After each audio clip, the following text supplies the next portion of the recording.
다 같이 사도신경으로 신앙 고백하겠습니다.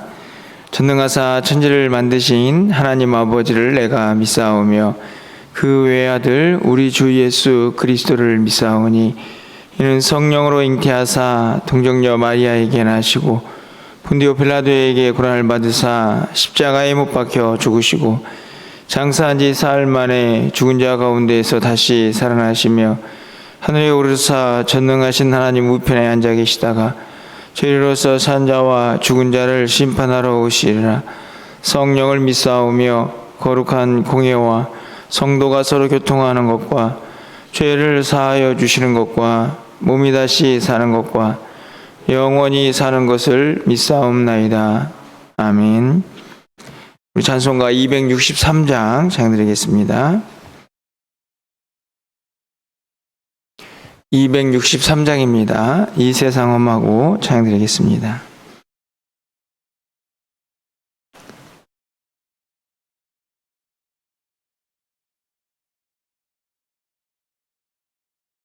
이 세상 험하고 나 비록 약하나 늘 기도 힘쓰면 큰 권능 얻겠네. 주의 은혜로 대속받아서 피와 같이 붉은 죄는 같이 이겠네. 주님의 권능은 한없이 크오니 돌 같은 내 마음 건너겨 주소서. 주의 은혜로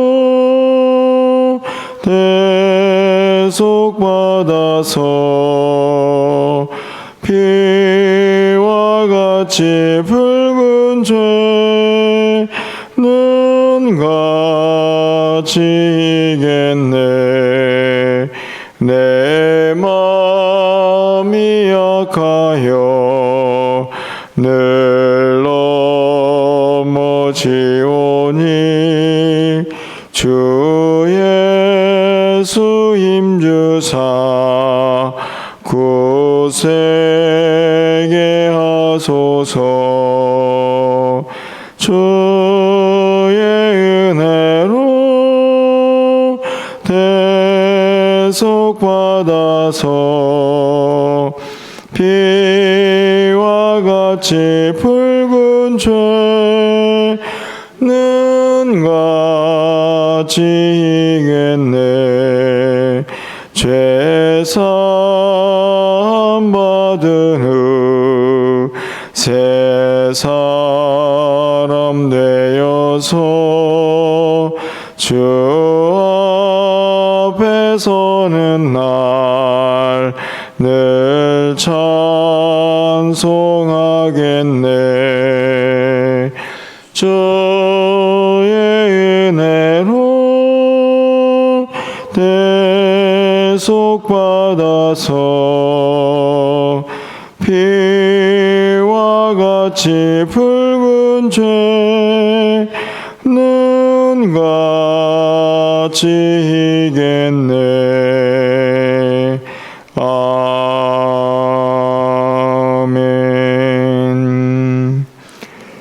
하나님 말씀은 신명기 1장 40절에서 46절까지 말씀을 교독하겠습니다. 구약성경 261쪽에 있습니다. 신명기 1장 40절에서 46절 말씀,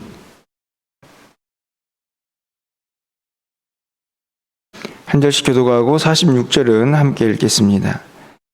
너희는 방향을 돌려 홍해길을 따라 광야로 들어갈지니라 하시매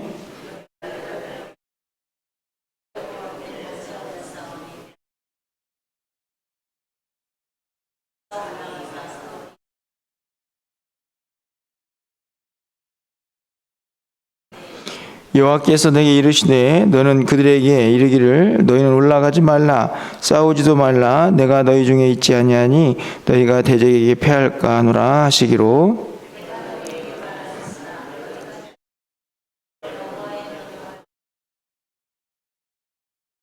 그 산지에 거주하는 아모리 족속이 너희에게 마주 나와 벌떼같이 너희를 쫓아 세일산에서 쳐서 호르마까지 이른지라.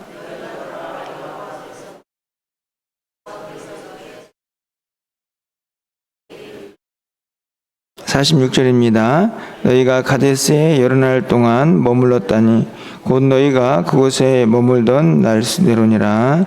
아멘. 2024년도 또 새해를 맞이해서 두 번째 새벽 기도회를 드리게 됩니다. 아무쪼록 또 한 해의 새벽 기도회를 출발하는 우리 모든 성도님들에게 응답의 역사가 있는 그런 한 해가 되기를 주님의 이름으로 간절히 축원합니다. 신명기 말씀을 이제 매일 성경에 따라서 저희가 살펴보게 되는데요. 신명기는 34장까지 되어 있는데 순서를 좀 보니까 34장까지 다 살펴보는 것은 아니고 중간쯤에서 또 신약으로 좀 잠깐 갔다가 다시 마무리를 짓는 그런 매일 성경의 순서를 살필 수가 있었습니다. 이 신명기는 이미 저희가 작년에 오후 예배 때 함께 좀 살펴본 기억이 있기 때문에 여러분들이 읽을 때 훨씬 더 이해하는 데 수월하지 않을까 하는 생각도 들고요.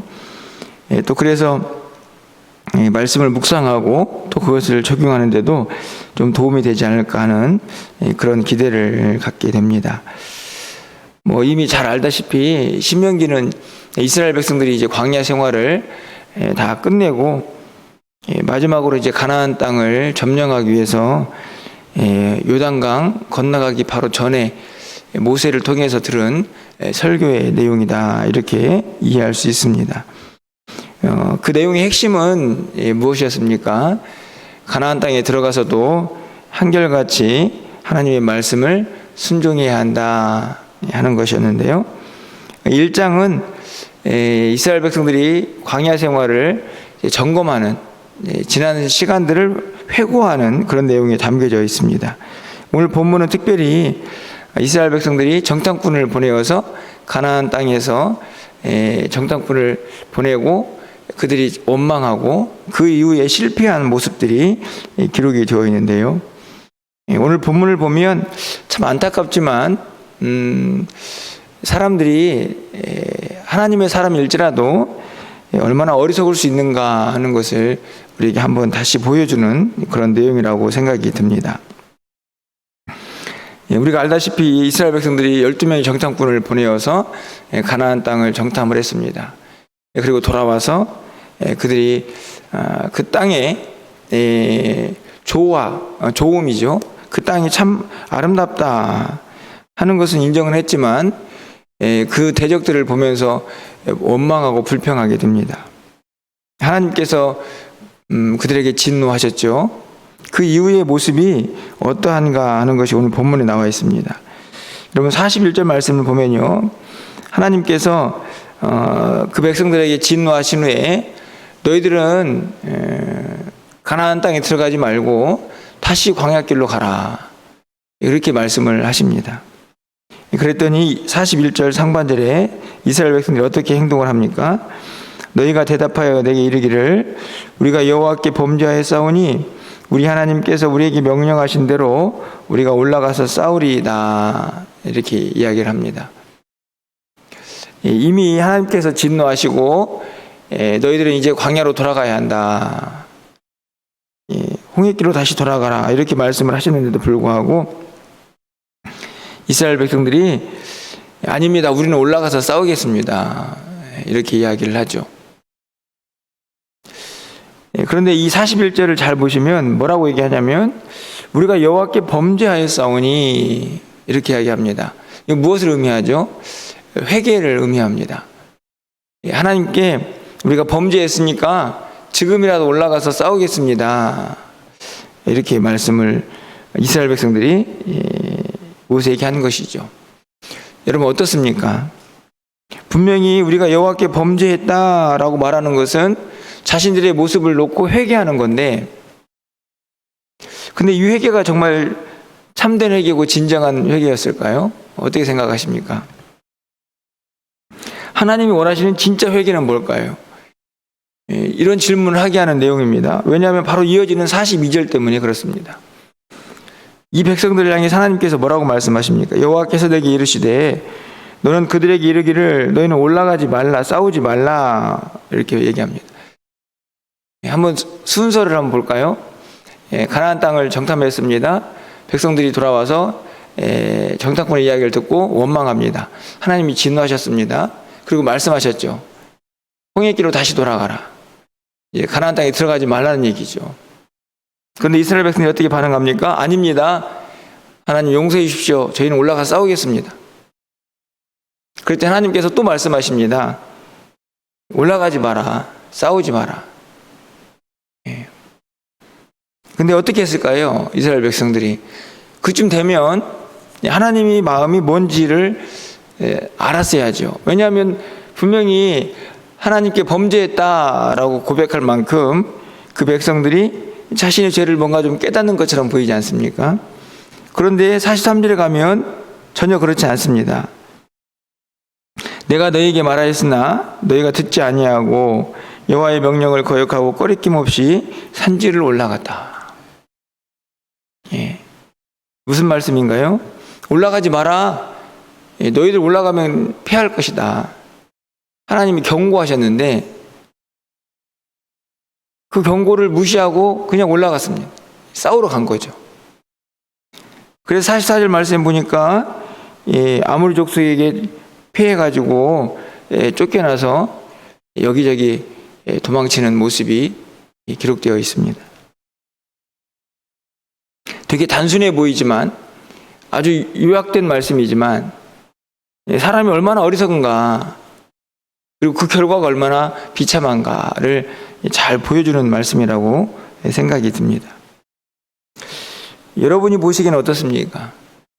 좀 한심하다라는 생각이 들지 않습니까? 어떻게 하나님께서 올라가지 말라고 얘기하는데도 끝까지 올라가가지고 이렇게 대패를 당하나. 백성들의 고집, 정말 무섭다는 생각이 듭니다. 그렇죠? 하나님 앞에 회개도 하고, 하나님의 명령에 거역했기 때문에 이제는 좀 실천해 보겠다고 얘기를 하는데 또 명령을 거역하죠. 올라가지 말라고 했는데 또 꺼리낌 없이 올라가는 그 백성들의 모습을 오늘 본문이 보여주고 있습니다. 본문을 보면 백성들에게는 하나님이 있습니까? 없습니까? 여러분이 보시기에는 하나님이 있는 것 같습니까? 하나님이 없는 것 같습니까? 제가 보기에는 하나님은 안 계시고 자기들이 가지고 있는 고집만 있는 거죠. 하나님이 분명히 올라가지 말라고 얘기하는데도 이미 홍해길로 다시 돌아가라고 얘기를 하지 않았습니까? 그럼 하나님의 마음을 읽고 순종해야 되는 게 백성들의 모습인데 자신들은 여전히 올라가서 싸우는 것이 맞다라고 생각을 하는 거죠. 처음에 올라가서 싸우는 것이 하나님의 명령이 맞지만 그들의 범죄함으로 말미암아 하나님께서 다른 의미를, 다른 뜻을 그들에게 전하고 있지 않습니까? 그럼 거기에 순종을 해야 되는데 이스라엘 백성들은 어찌된 일인지 자기들의 고집을 전혀 포기하지는 않습니다. 믿음이란 이름으로 간직한 잘못된 신념들이 얼마나 무서운 결과를 초래하는가 하는 것을 보여주는 그런 말씀이 아닌가 생각이 드는데요. 여러분, 말씀을 묵상하면서 우리들에게는 이런 모습은 없는가 하는 것을 좀 생각해 보게 됩니다. 제가 이미 신명기를 여러분에게 같이 나눌 때에도 여러분에게 함께 나눴던 적용인데요. 우리들도 얼마나 고집이 셉니까? 하나님의 말씀대로 순종하지 못하는 것은 둘째치고 내가 가지고 있는 믿음 안에서의 어떤 그 틀, 그것을 벗어나기가 정말 어렵다는 생각을 참 많이 합니다.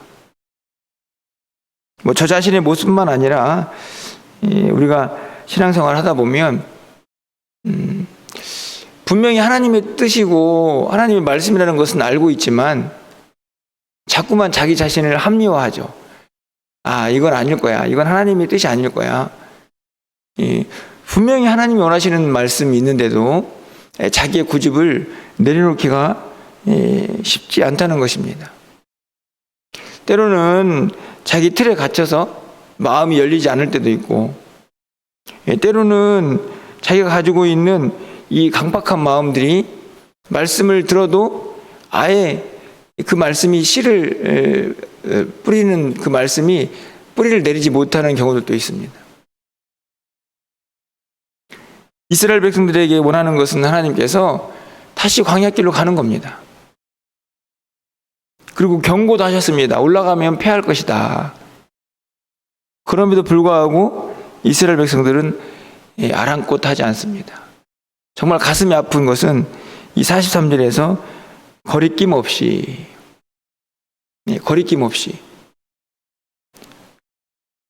얼마나 슬프게 하는 표현입니까? 하나님의 말씀을 거역하는 거니까 이렇게 하면 안 되는데, 이래서는 안 될 것 같은데 라는 그런 거리낌, 이 일말의 망설임조차도 없이 아닙니다. 우리는 가서 싸울 겁니다. 하나님이 뭐 거부하시든 뭐 가지 말라고 하시든 상관없습니다. 우리는 싸워야 합니다. 이게 어떻게 하나님의 백성들의 모습입니까? 결국에는 이런 상태에서 하나님을 향한 어떤 믿음의 전진, 믿음의 성장 전혀 기대할 수가 없죠. 마음은 닫혀 있고 마음은 강팍해져 있으니 하나님의 말씀대로 살아갈 수가 없는 겁니다. 그 고집을 넘어서지 못하니까요. 제가 이제 올해 우리의 지경을 넓혀줘서라는 표현을 삼았는데, 저는 개인적으로 우리 안에 있는 뭐 이런저런 한계를 제가 신년 감사예배 때도 말씀을 드렸지만 띄워놓고 싶은 마음이 분명히 있습니다. 그 안에서 정말 겉으로 보여지는 한계들, 그것들을 뛰어넘는 것도 매우 중요하지만 실제적으로 우리 안에 보이지 않는 그 한계를 뛰어넘으셔야 합니다. 저도 마찬가지고요. 그것은 다른 것이 아닙니다. 내 안에 있는 고집들이죠. 믿음을 가지고 있지만 내 생각대로 하고 싶은 마음들, 그것은 믿음이 아닙니다. 어리석음이죠. 오늘 우리 안에 이제 한 해를 시작하지 않습니까? 이제 두 번째 새벽 예배를 맞이하는데, 우리의 마음속에 보이지 않지만, 이거는 사실은 상대방에게는 이미 노출이 되어 있을지도 모르겠지만 자기 자신은 깨닫지 못하는 것일 수도 있습니다. 그것들을 좀 발견해서 그 한계를 좀 뛰어넘는, 결국에는 그게 믿음의 성장이겠죠. 결국에는 그것이 주님을 더 닮아가는 일일 거라고 확신합니다. 그래서 내 고집이 아니라 진짜 하나님의 말씀대로 한번 순종하면서 살아봤을 때 그때 어떤 역사가 우리 가운데 일어나는가, 그걸 한번 좀 경험하는, 사실 저는 우리 안에 있는 이 보이지 않는 한계가 뛰어넘어질 때, 그 지경이 넓어질 때 저는 반드시 우리 눈에 보여지는 한계도 넘어서게 될 것이다. 저는 그렇게 확신하거든요. 자꾸만 우리 밖에 보이는, 쉽게 말하면 이런 겁니다. 우리 멸류관교회가 지금 조금 더 부흥하기를 원하는 게 제 마음입니다. 이제 숫자적으로죠.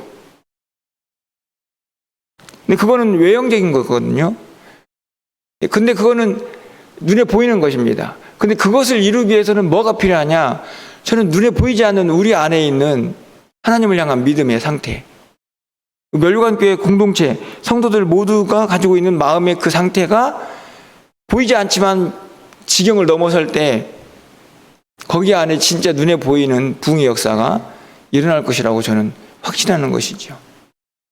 그것은 공동체만이 아니고 우리 각 개인에게도 동일하다고 생각이 듭니다. 그러기 위해서는 반드시 오늘 이스라엘 백성들이 간직하고 있는 이 고집, 이거 하나님 뜻이 맞을 겁니다 라고 생각하면서 내 마음대로 꺼리낌 없이 해버리는 내 행동의 어리석음들, 믿음의 어리석음들을 뛰어넘을 때 거기에서 분명히 하나님의 역사를 우리 모두는 경험하게 될 것이다 하는 것을 저는 확신합니다. 결국 2024년도의 마지막 31일이 되었을 때 우리가 정말 지경을 뛰어넘느냐, 하나님이 우리의 지경을 넓혀주시는 역사를 경험했느냐라는 것을 평가할 때 그 평가는 다른 것이 아니라 우리 안에 있는 믿음의 한계가 넘어섰느냐에 좌우될 것이다 라고 확신합니다. 여러분, 새벽을 깨우는 여러분에게 격려도 하고 도전도 주고 축복도 하고 싶은 마음이 있습니다. 다른 어떤 것보다도 이 기도의 시간들을 통해서 우리가 가지고 있는 믿음의 한계를 발견하고 그것을 함께 뛰어넘는 그런 기도의 역사가 우리 안에 있는 그런 2024년도에 이 아침이 될 수 있기를 주님의 이름으로 간절히 축원합니다. 그 안에 분명히 하나님께서 눈에 보이는 한계도 그 지경도 넓혀주시는 역사가 반드시 임하게 될 줄 믿습니다. 그 은혜를 함께 경험하는 우리 모두가 될 수 있기를 주님의 이름으로 간절히 축원합니다. 기도하겠습니다. 하나님, 오늘 이스라엘 백성들의 그 실패하고 어리석은 모습을 봅니다. 말씀을 읽으면서도 어떻게 하나님의 백성들이 이럴 수 있을까 하는 생각도 들지만 결국 이 모습이 우리의 모습은 아닌가 하는 생각도 합니다. 너무나 고집스럽고 하나님의 말씀을 그렇게 많이 들었음에도 불구하고 내 생각, 내 뜻을 내려놓지 못할 때가 참 많이 있음을 고백합니다. 하나님, 우리에게 이 어리석음을 깨달을 수 있는 지혜를 허락하여 주시고 무엇보다도 우리의 지경을 넓혀달라고 하는 이 표처럼 눈에 보이지 않지만 우리 마음속에 우리가 갇혀있는 그 한계를 뛰어넘는 은혜가 있게 하여 주셔서 하나님과 함께 마음껏 하나님 주신 은혜를 경험하고 그 넓은 지경에서 하나님이 원하시는 삶을 살아낼 수 있는 우리 모두가 될 수 있도록 주님 인도하여 주시옵소서. 우리에게는 간절히 바라는 부흥의 소망이 있습니다. 우리의 가정에도 우리 개인에게도 우리 공동체에게도 하나님이 꼭 넓혀주셔야 하는 지경의 한계가 있음을 고백합니다. 그것을 넘어서고 싶습니다. 하지만 하나님, 우리 자신이 먼저 변화되지 않고는 우리의 믿음의 한계가 그 지경을 넓히지 않고는 결단코 일어날 수 없는 부흥인 것을 우리 모두가 깨닫게 하여 주시고 오늘 한 해는 정말 힘있고 능력있게 그 믿음의 한계를 뛰어넘어서 하나님의 역사를 기대할 수 있는 우리 모두가 되게 하여 주시옵소서. 그래야 2024년도를 마감할 때에는 반드시 우리의 삶의 믿음의 한계가 넘어서고 지경이 넓혀지는 역사를 우리 모두가 경험할 수 있도록 주님 도와 주시옵소서. 새벽을 깨우는 사랑하는 성도들, 하나님 감사합니다. 이렇게 새벽을 깨우며 올 한 해를 시작했사오니 믿음의 제를 잘 지켜낼 수 있도록 인도하시고 그것을 지켜낼 수 있도록 건강도 주시고 하나님 믿음의 역사도 허락하여 주시옵소서. 기도할 때 응답의 역사도 허락하여 주셔서 하나님과 함께하는 기쁨도 마음껏 누리면서 이 아침을 깨울 수 있도록 주께서 역사하여 주시옵소서. 우리 공동체 가운데 여러 가지 부족한 부분들이 있습니다. 하나님 채워주셔서 새로 시작된 2024년도가 더 아름답고 또 성실하고 신실하게 시작될 수 있도록 주께서 역사하여 주시옵소서. 오늘도 우리의 기도를 들응답하여 주시기를 간절히 소망하옵고 우리 주 예수 그리스도의 이름으로 기도합나이다. 아멘.